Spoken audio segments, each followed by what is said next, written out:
इस वक्त की सबसे बड़ी खबर, सबसे बड़ी बिग ब्रेकिंग न्यूज सामने निकल के आ रही है। यूनाइटेड नेशन सिक्योरिटी काउंसिल की तरफ से भारत को अस्थायी सदस्य बनाने को लेकर के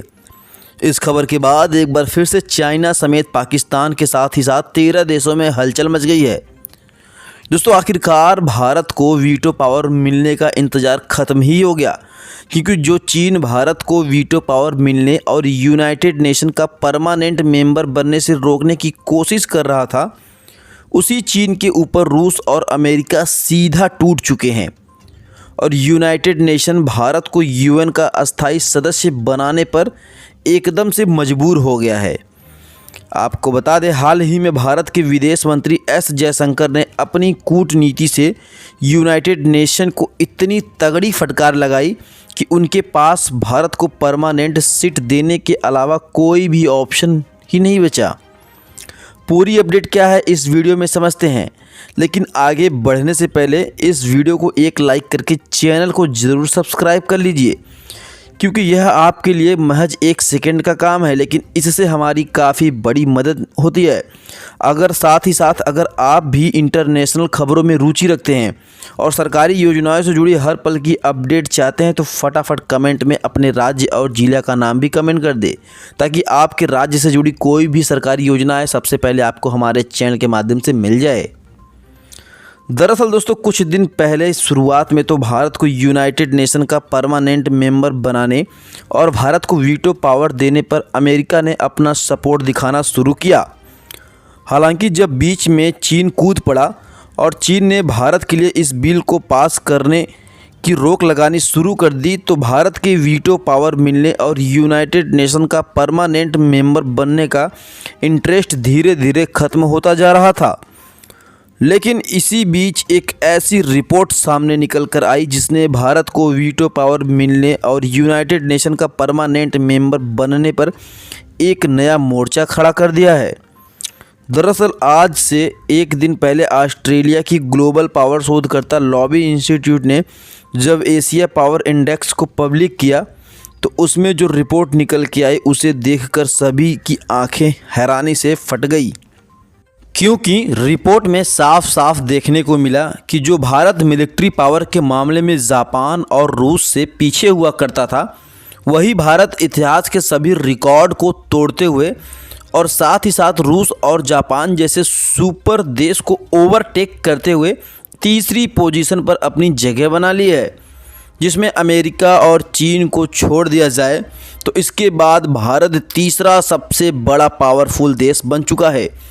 यानी कि जो देश दुनिया का तीसरा सबसे बड़ा पावरफुल देश हो, उसके पास वीटो पावर जैसी कोई खास पावर ना हो, यह एक बहुत ही बड़ा सवाल बन गया। क्योंकि आज के समय में देखा जाए तो यूनाइटेड नेशन के अस्थायी सदस्य में अमेरिका, चीन, रूस, ब्रिटेन और फ्रांस शामिल है और इन 5 देशों के पास वीटो पावर है। फिलहाल जो पावरफुल देश की लिस्ट जारी की गई, जिसमें 27 देश को इंक्लूड किया गया, जिसमें अमेरिका और चीन तो पहले दूसरे नंबर पर हैं और रूस अपनी पोजीशन से खिसक कर 6वें नंबर पर चला गया। लेकिन जो सबसे ज़्यादा हैरान करने वाली बात है वह यह है कि फ्रांस और ब्रिटेन का नाम तक इन 27 पावरफुल देशों की लिस्ट में कहीं भी देखने को मिला ही नहीं। और यही नहीं, सबसे बड़ा सवाल यह खड़ा होता है कि जो देश के 27 पावरफुल कंट्रीज़ की लिस्ट से पूरी तरह से बाहर है, वो तो वीटो पावर लेकर अपनी मनमानी कर रहा है। लेकिन भारत जैसा देश, जो कि तीसरा सबसे बड़ा पावरफुल देश बन चुका है, उसके बावजूद भी भारत को ना तो यूनाइटेड नेशन का परमानेंट मेंबर बनाया जा रहा है और ना ही वीटो पावर मिलने पर चीन जैसे देश राजी हो रहे हैं।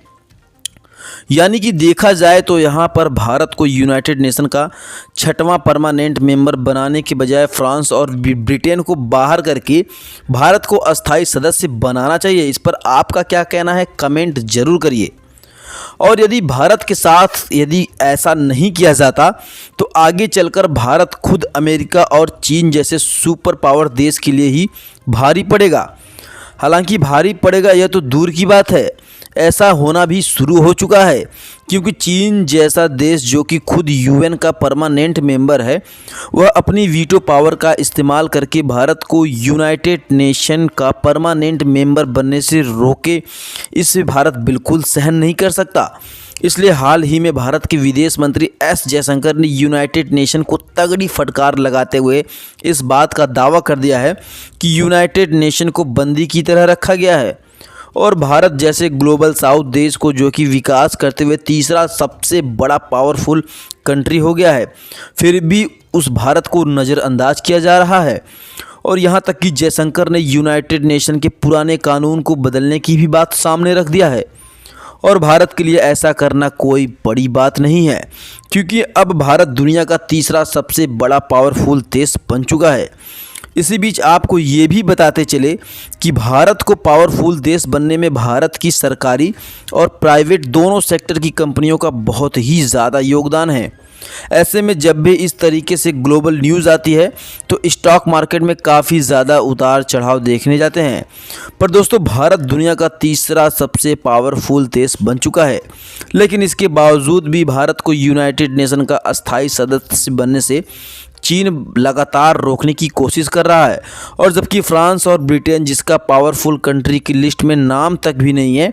यह वीटो पावर लेकर बैठे हुए हैं। और इन्हीं के कारण जिस तरीके से एस जयशंकर ने यूनाइटेड नेशन को फटकार लगाई है, अगर इसके बावजूद भी चीन जैसे देशों की बात मानकर भारत के खिलाफ भेदभावपूर्ण रवैया रखते हैं, तो आज के समय में भारत के पास इतनी ज़्यादा पावर है और दुनिया भर के इतने ज़्यादा देश भारत के साथ खुद हैं। आपको बता दें, भारत खुद यूएन जैसे संगठन को जन्म दे सकता है।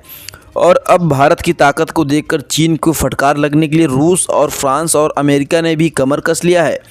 और भारत के सपोर्ट में बयान दिया है कि भारत को कुछ भी करके जल्द से जल्द यूनाइटेड नेशन का परमानेंट मेंबर बनाया जाए।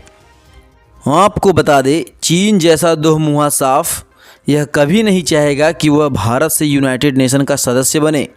क्योंकि एशिया में सिर्फ चाइना ही सबसे ज़्यादा पावरफुल कंट्री है और उसे इस बात का डर सता रहा है कि अगर कहीं भारत भी यूनाइटेड नेशन का सदस्य बन गया और उसे वीटो पावर मिल गई तो वो भारत के ऊपर अपनी दबदबा नहीं बना पाएगा और उसकी साख एकदम से कमज़ोर हो जाएगी। इसीलिए चीन हमेशा से भारत के खिलाफ क्वाड मीटिंग में वोट करता है कि भारत को वीटो पावर ना मिले। फिलहाल दोस्तों, आपको क्या लगता है कि इसके बावजूद भी भारत को यूएन में शामिल कर वीटो पावर दी जाएगी या नहीं? कमेंट राय में अपनी ज़रूर बताएं। अगर आप भी चाहते हैं कि भारत को वीटो पावर मिले तो इस वीडियो के कमेंट में ज़्यादा से ज़्यादा जय हिंद जय भारत लिखना बिल्कुल ना भूलें और ज़्यादा से ज़्यादा अपने दोस्तों तक शेयर करें।